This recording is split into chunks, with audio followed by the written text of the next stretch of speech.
हैं और पार्टी जो जिम्मेवारी देती है उस जिम्मेवारी को अपनी ताकत से पूरी कोशिश करती हूँ कि वो पूरा करें। और पार्टी ने जो निर्णय लिया है तो वो निर्णय का जो जिम्मेवारी दी है इस जिम्मेवारी पर भी पूरी कोशिश करूँगी कि पूरा खरा उतरूँ जी। मगर हाँ, आवाज़ सदन के अंदर अब अभी तो उम्मीदवार हूँ, आगे फैसला होना है। अब जो फैसला हो तो बिल्कुल ये बात सही है कि हम लोग सड़कों पे लड़ते रहे हैं और लड़ाई के बदौलत ही हम लोग बहुत कुछ हासिल किए हैं। स्कीम वर्कर में, आशा कार्यकर्ता में, आंगनबाड़ी में, कह लीजिए आशा में, ममता में, कुरियर में, सब में कुछ न कुछ हम लोग हासिल करते रहे हैं। तो आगे भी बिल्कुल ये आवाज़ अब सीधे मतलब हमारे भाकपा माले के विधायक, वामपंथी विधायक, तमाम लोग के माध्यम से हम लोग आवाज़ उठाते रहे हैं सदन के अंदर, मगर परिषद में ये आवाज़ नहीं उठ पाती थी। तो परिषद में अगर मैं जाती हूँ तो निश्चित तौर पर इनकी आवाज़ मजबूती से उठेगी और सरकार के सामने मजबूती से और दमदार तरीके से आवाज़ उठेगी, इसमें कोई दो राय नहीं है। और बल्कि मैं ये कहना चाहूँगी कि अगर मैं जाती हूँ तो निश्चित तौर पर जो हमारी पहली प्राथमिकता है कि हम लोगों ने जो आशा कार्यकर्ता की लड़ाई बिहार में लड़े, 32 दिन का हड़ताल हुआ और उसमें जो समझौता हुआ उस समय में माननीय मंत्री जी जो तेजस्वी जी थे उन्होंने कह लीजिए कि समझौता किया और 1 महीने के अंदर वो पूरा कैबिनेट लेटर तैयार कर दिए। मगर उसको कह लीजिए कि राजनीतिक प्रतिद्वंदिता में नीतीश कुमार जी के मन में जरूर खोट रहा ही होगा, तभी तो उन्होंने वो उस कैबिनेट को पास नहीं किया और वो दूसरी जगह चले गए। तो ऐसी स्थिति में बिल्कुल ये हमारी पहली प्राथमिकता होगी कि उस समझौता को हम हूबहू लागू करवाएं, ये हमारी पहली प्राथमिकता रहेगी। जी, मैं पूरे बिहार की स्कीम वर्कर लोगों को मैं ये कहना चाहूँगी कि आप लोग ने जो विश्वास हमारे ऊपर रखा है, मुझे जो सहयोग की हैं और पूरे हम लोग आंदोलन में एक साथ खड़े रहे हैं और आप लोगों का जो सहयोग और आशीर्वाद है आज वो परिलक्षित हुआ है। और बिल्कुल आपकी आवाज़ सड़कों पे भी लड़ी जाएगी, सड़कों पे भी मैं पूरे मजबूती के साथ आपके साथ खड़ी रहूंगी, बल्कि खड़ी ही नहीं रहूंगी, मैं नेतृत्व करूंगी आपके आंदोलनों का और सदन के अंदर भी आपकी आवाज़ गूंजेगी, सीधे डायरेक्ट रूप में गूंजेगी। और बिल्कुल जो भी सरकार रहेगी उस सरकार को हम लोग मिल कर के मजबूर करेंगे कि क्योंकि आज पूरी रीढ़ है स्कीम वर्कर बहने। और मैं ये कहना चाहूँगी कि अभी आने वाला समय आप लोगों की अपेक्षा है, लगातार कह रही हैं, मगर अब तो आप लोग खुद मुझे सांत्वना दे रही हैं कि आप मतलब निश्चिंत रहिए और आने वाले जो चुनाव हैं इस चुनाव में अगर अभी भी बचे हुए समय में ये सरकार अगर कैबिनेट कर देती है तो ठीक है, नहीं तो जो मतलब समझौता अगर लागू नहीं करती है और आंगनबाड़ी भी बहनें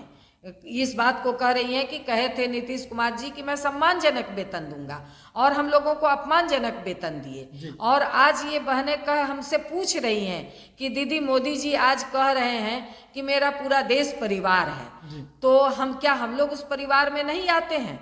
तो हमने कहा कि भाई ये आप मोदी जी से पूछिए, क्योंकि ये सही बात है कि मोदी जी के परिवार में हम श्रमिक महिलाएं नहीं आते हैं, चाहे वो आशा हो, आंगनबाड़ी हो, मिड डे मील हो या फिर अन्य श्रमिक वर्ग हो, क्योंकि श्रमिक वर्ग महिलाएं अन्य कैटेगरी में वो एनएम हैं, वो मजदूर कारखाने में काम कर रही हैं, जो खेत मजदूर में काम कर रही हैं। तो ये तमाम महिलाएं जो हैं इन सवालों पर आज नीतीश का ये मोदी जी का कोई ध्यान नहीं है, ये हम लोग उनके परिवार नहीं है, इनके परिवार अडानी और अंबानी है। तो इस बार के चुनाव में तमाम स्कीम वर्कर अगर बिहार में 10 लाख हैं तो 1 करोड़ से ऊपर वोट को कंट्रोल हम लोग करते हैं। तो ये हम लोग मन बना रहे हैं कि निश्चित तौर पर ऐसी तानाशाह सरकार को जो श्रमिक महिलाओं को, जो आम महिलाओं को अगर वो कमज़ोर समझती हैं, उनकी मांगों को अगर पूरा नहीं करती हैं, क्योंकि देश आज ये तमाम स्कीम वर्कर बहनें सेंट्रल के तहत काम करती हैं और सेंट्रल सरकार ने 1 रुपया भी नहीं बढ़ाया इस 10 वर्षों में। तो आप जो हमें बंधुआ मजदूर समझते हैं, आप जो हमें सस्ता श्रम समझते हैं, तो इसके बरखिलाफ हम अपने सम्मान के लिए, हम जीवन जीने लायक वेतन के लिए और हम अपने अधिकारों के लिए आपको वोट से चोट जरूर करेंगे, पूरे देश स्तर पर करेंगे। ये हम लोग तमाम ट्रेड यूनियन मिल करके इस बात को हम लोग कर रहे हैं और इसको हम लोग लागू करेंगे। बिल्कुल, आप उत्तर प्रदेश में भी आप देख रहे हैं कि आंदोलन हो रहा है, उत्तराखंड में हो रहा है, दिल्ली में हो रहा है, मध्य प्रदेश में हो रहा है, आपको महाराष्ट्र में हो रहा है, मतलब पूरे देश के तमाम, आंध्र प्रदेश में हो रहा है, उड़ीसा में हो रहा है, आपको असम में हो रहा है।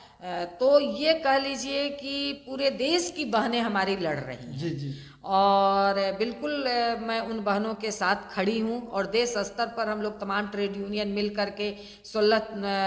फरवरी को ऐतिहासिक हड़ताल भी हम लोगों ने किया और आपने देखा भी कि पूरे देश में सबसे बड़ी संख्या में यही महिलाएं सड़कों पे उतरी। तमाम कामकाजी महिलाएं ही सड़कों पे, चाहे वो एनएम में हो, चाहे तमाम कल कारखाने में काम करने वाली महिलाएं हों, ये लोग सड़कों पे उतरी। मगर सरकार, केंद्र सरकार बात नहीं सुन रही है। तो और बल्कि सबसे आश्चर्य की बात ये लगती है, जैसे महाराष्ट्र में सरकार ने घोषणा किया कि हम आशा कार्यकर्ता को 18,000 देंगे और कह लीजिए कि फिर वो तुरंत पलट जा रही है कि नहीं, हम नहीं देंगे।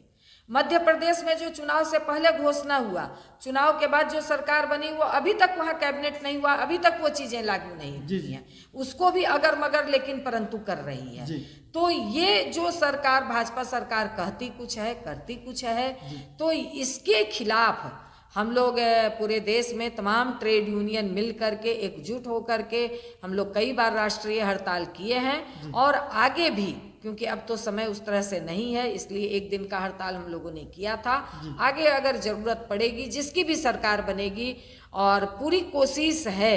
कि महागठबंधन की सरकार, इंडिया की सरकार बने, इंडिया गठबंधन की सरकार बने। और इसके लिए हमारी तमाम स्कीम वर्कर बहनें मेहनत कर रही हैं और करेंगी,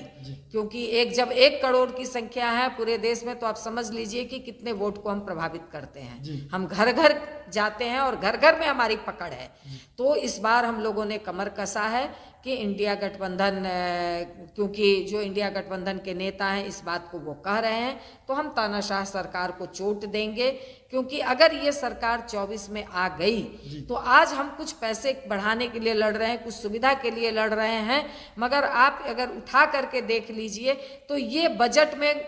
बजट दर बजट बढ़ा तो नहीं रही है, मगर ये कटौती कर रही है। ये आंगनबाड़ी केंद्र को बंद कर रही है, ये स्कूलों को मर्ज कर रही है, और जिससे मिड डे मील की छटनी हो रही है। आशा कार्यकर्ता का भी अगर आप कहें तो जब ये सरकार आएगी तो पीपीपी मोड में तमाम अस्पतालों को ले आएगी और बड़े पैमाने पे आशा कार्यकर्ता की छटनी हो जाएगी। पब्लिक प्राइवेट और पार्टनरशिप में ये अस्पताल चलेगा। तो उसमें आशा की जरूरत नहीं रहेगी, बहुत कम रहेगी। जिस तरह से आप देख लीजिए कि आज हमारे देश पर सैनिक शहीद हो रहे हैं, तो 4 साल की नौकरी उन्होंने कर दी और उनको तिरंगा तक नसीब नहीं हो रहा है, शहीद का दर्जा नहीं हो रहा है, ये सारी चीज़ें तो लागू हो गई। तो इसलिए हम तमाम बहनों को इस बार मजबूत होना है और वोट से चोट ऐसी सरकार को देना है जो हमारे लिए कुछ नहीं किया, इस दरमियान में हमारा शोषण किया, हमसे काम लिया, मगर हमारे लिए कुछ नहीं किया। मैं आपके चैनल के माध्यम से जो भी लोग देख रहे हैं और उनको भी मैं ये बात कहना चाहूँगी कि आप की आवाज़ हम लोग सड़कों पे शुरू से, जब से मैं अपना होश संभाली, मैं समाज के लिए संघर्ष करती रही। वो महिलाओं के सवाल को लेकर के, छात्रों के सवाल को लेकर शुरुआती दिनों में, और तमाम लोकतांत्रिक सवालों को लेकर के हम लोग आंदोलन करते रहे हैं। और आज समय बहुत विकट हो रहा है, हम लोग मतलब दूसरे मुद्दों पे ना जाएं, मंदिर मस्जिद के मुद्दों पे ना जाएं, हम अपने अधिकारों के प्रति सोचें। हम अपने जो संघर्ष, तमाम श्रमिक वर्ग की जो महिलाएं हैं, मैं उनसे कहना चाहूँगी कि आप किसी भी क्षेत्र में अगर काम कर रही हैं तो ये अधिकार आपको हमारा संविधान ने दिया है। आज बराबरी का दर्जा आज महिलाओं को हमारा संविधान ने दिया है, और इसके लिए हमारी 100 साल पहले, 200 साल पहले हमारी सावित्रीबाई फूले ने इस आंदोलन की शुरुआत की थी और वहाँ से लड़ते हुए हमारे संविधान जो हमारा बना, वो संविधान बाबा साहब के संविधान ने हमको ये अधिकार दिया है और आज उस संविधान पर खतरा मंडरा रहा है, बल्कि मंडरा क्या रहा है, वो संविधान खतरे में है। इसलिए हम तमाम महिलाओं से और तमाम लोकतंत्र पसंद लोगों से मैं आह्वान और अपील करना चाहूँगी कि आप लोग इस खतरे को समझ करके और एकजुट हो जाइए और ऐसी तानाशाही ताकत को बिहार से खदेड़ने का काम कीजिए और देश से भी खदेड़ने का